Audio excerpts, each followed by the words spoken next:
Sa pagkatalo ng Denver Nuggets mga idol ay na-expose nila ang maliit na problema nitong Los Angeles Lakers. Sa fourth quarter nga ay nahirapan ang second unit ng Lakers versus sa second unit ng Denver Nuggets. Sa fourth quarter nakapagpuntos ng 15 points ang bangko ng Lakers. Samantalang yung Nuggets, yung kanilang second unit ay 31 points. Mayroong problema ngayon ang Lakers sa kanilang bangko. Pero hindi yan malaking problema sapagkat understandable yan na wala sina Rui Hachimura at si LeBron James. Kinakailangan na ipasok ng Lakers yung kanilang mga magagaling na mga role players galing sa bangko sa kanilang starting lineup para sila'y matulungan. Gayunpaman, hindi ito malaking problema para sa Lakers at ito'y kanilang maaayos naman. Ginawa nila Devin Booker and Kevin Durant ang kanilang kakayahan kanina sa kanilang laban kontra Chicago Bulls para sila'y manatili sa play-in spot mga idol.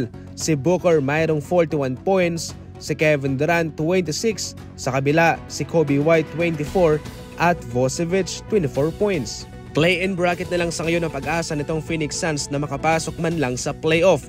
Given sa malaking halaga na kanilang pinapasahod ngayon sa combined salary ni na Kevin Durant, Bradley Beal and Devin Booker, ang kanilang kupunan na nasa play-in tournament ay isang malaking kapalpakan. Definitely ito ho'y kanilang panghuling run sa NBA sa season na ito mga idol, especially kasama si Kevin Durant dahil sila'y maghihiwalay naman ng landas sa off-season.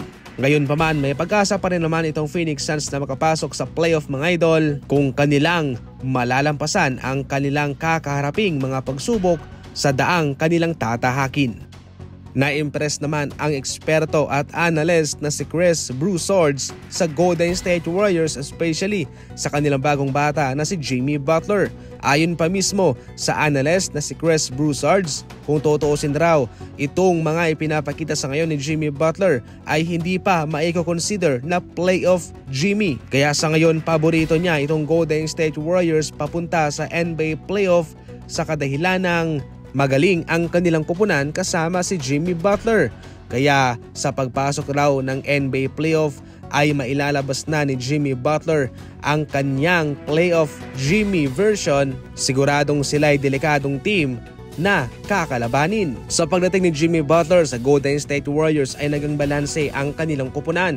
Mayroon silang isang manalarong maasahan sa loob sa pag-score at kung wala si Stephen Curry, mayroon silang pangalawang option na star player para ipalit kay Stephen Curry. At dahil din kay Jimmy Butler ay nadagdagan ng experience itong Golden State Warriors. Considering na itong si Jimmy Butler ay halimaw sa playoff sa kanyang version na playoff Jimmy, siguradong sila'y kabilang sa mga kupunang babantayan bilang dark horse papasok ng playoff.